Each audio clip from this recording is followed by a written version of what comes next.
le profil dans la vie quotidienne. Mais la chose qui est intéressante, c'est toutes les fausses alertes qui sont faites. Alors, nous avons les fausses alertes ici qui sont faites par les contrôles. Et ici, c'est les fausses alertes qui sont faites par les patients. Et nous avons un pattern ici qui est complètement normal. Si vous faites les fausses alertes dans mes tests de reconnaissance, c'est normal que vous faites les fausses alertes basées sur la familiarité. Ça veut dire, vous allez juste dire que oui, je pense qu'il y avait le mot chat, parce que oui, chat c'est un mot de haute fréquence, mais je ne peux pas le justifier, je n'ai pas des souvenirs. Et en fait, vous n'allez jamais justifier vos fausses alertes avec les souvenirs. Au moins, c'est très rare que vous allez faire ça. Normalement, il y a juste un sentiment qui donne lieu à la réponse « oui, j'ai vu le mot ».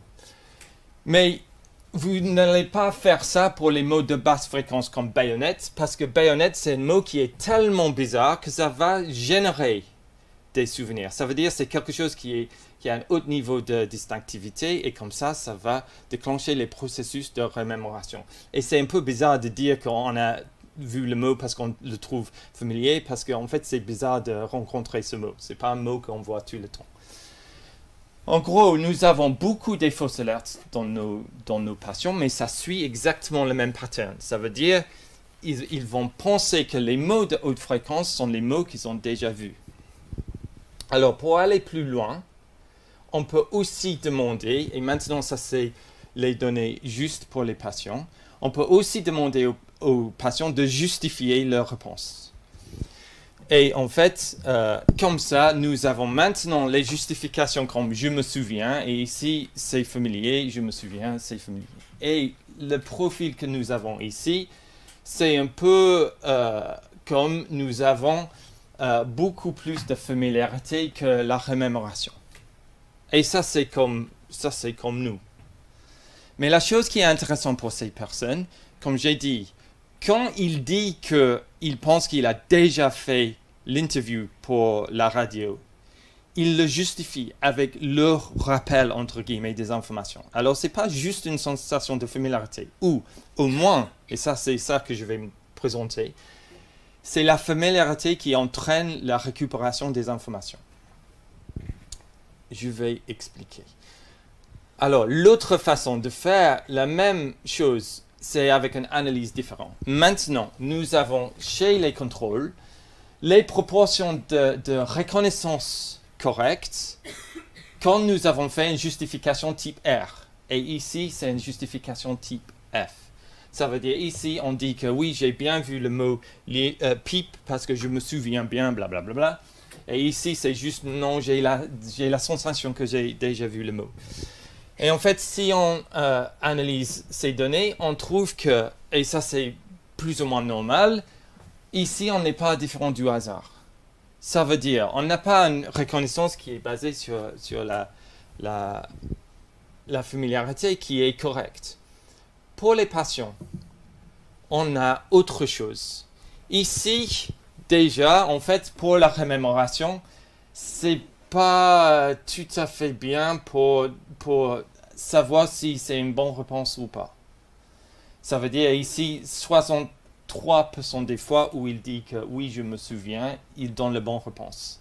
Ça, c'est énorme parce que ça veut dire ils ont 37% des fois où il dit je me souviens bien quelque chose et en fait, ils n'ont pas raison. Ils n'ont pas vu le mot dans la phase d'encodage. Et en fait, ce que nous voyons ici, c'est que, en fait, c'est pour les mots de haute fréquence où on ne trouve pas une reconnaissance qui est différente du hasard. Et ce profil ici est très intéressant parce que ici, nous avons un profil qui est basé sur les sensations internes. Ça, c'est la métacognition. Ça veut dire on peut nous distinguer entre les choses qui sont remémorées ou familiers. Et ici, c'est pas pareil. Les jugements ici, le niveau de performance est basé sur quelque chose qui existe dans l'environnement, c'est-à-dire la fréquence du mot. Alors, pour expliquer tout ça, un petit peu plus des infos sur la métacognition. Alors, pour nos tests, de reconnaissance, on peut aussi, dans un test où nous avons deux informations sur l'écran, par exemple pipe ou café, on peut aussi demander aux participants de donner le niveau de certitude.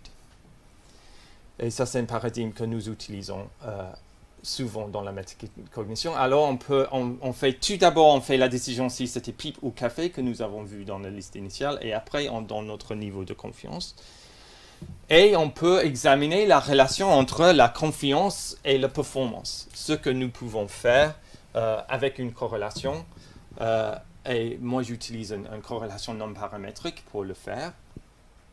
Et tout ça juste pour dire que maintenant, avec ces patients, nous avons fait exactement ça. Et l'animation, ça ne marche pas, mais je vais faire tout le tableau en même temps. Maintenant, regardez juste ce colonne ici. Nous avons des sujets sains et les patients avec la maladie d'Alzheimer et mes patients avec le Recollective Confabulation.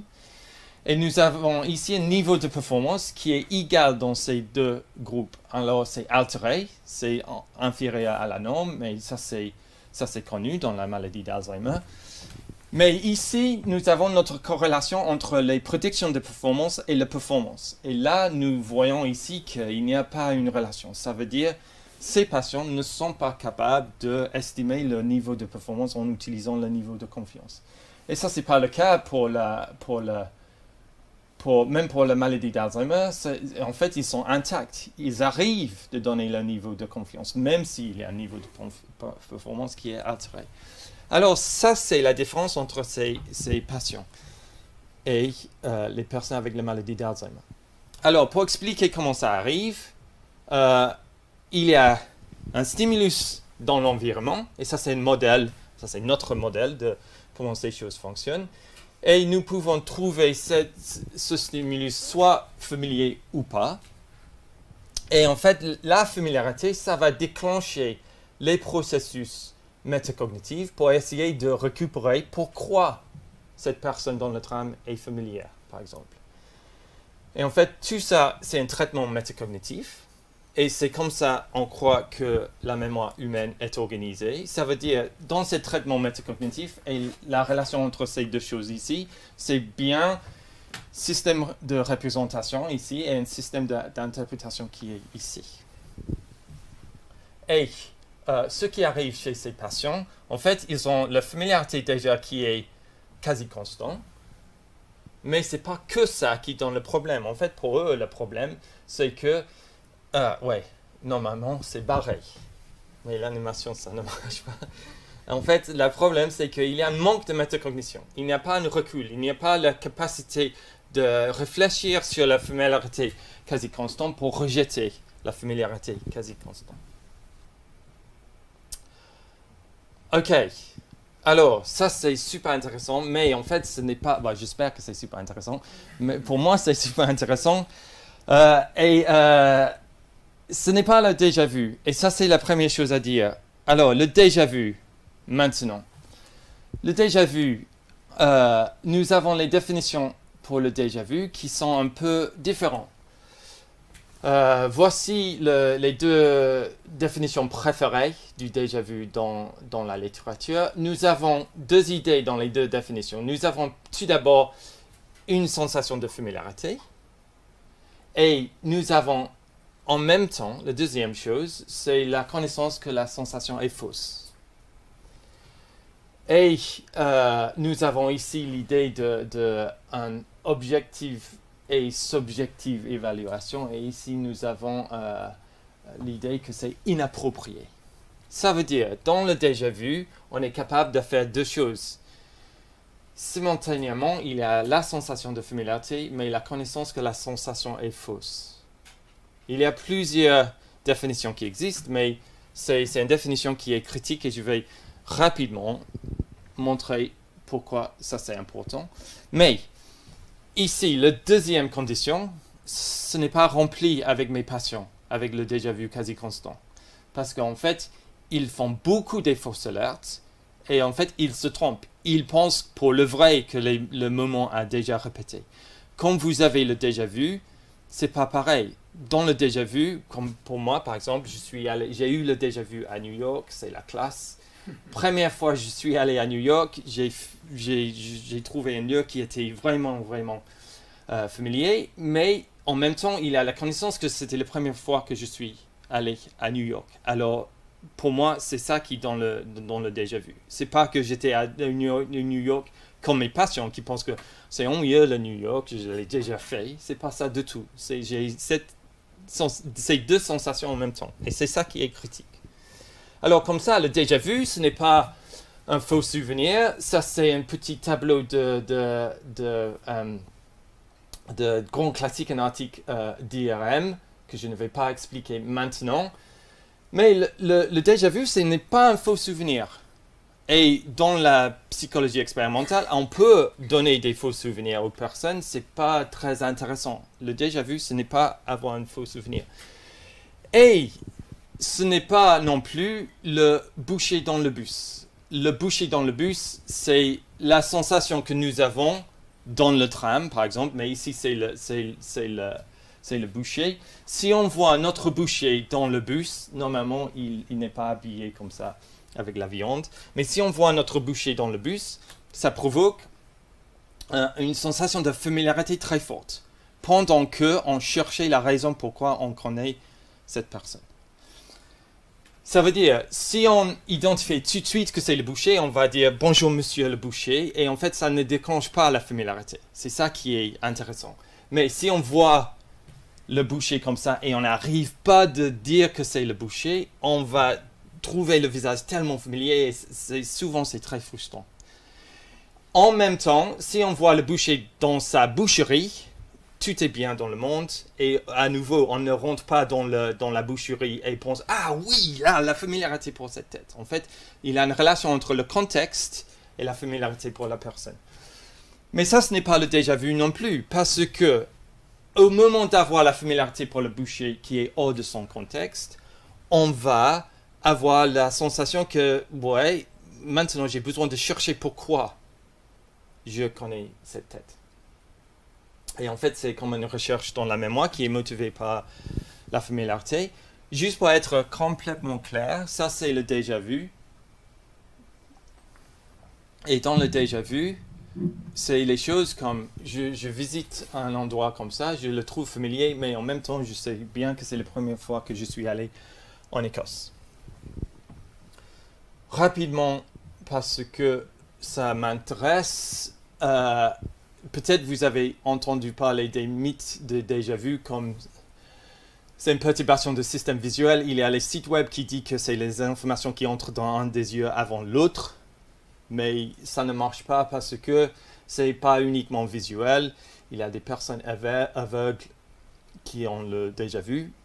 Et il y a, peut-être vous avez entendu parler aussi de cette idée que c'est un ralentissement entre les deux hémisphères aussi, mais en fait, dans le transfert d'informations, ça ne marche pas comme ça dans la mémoire.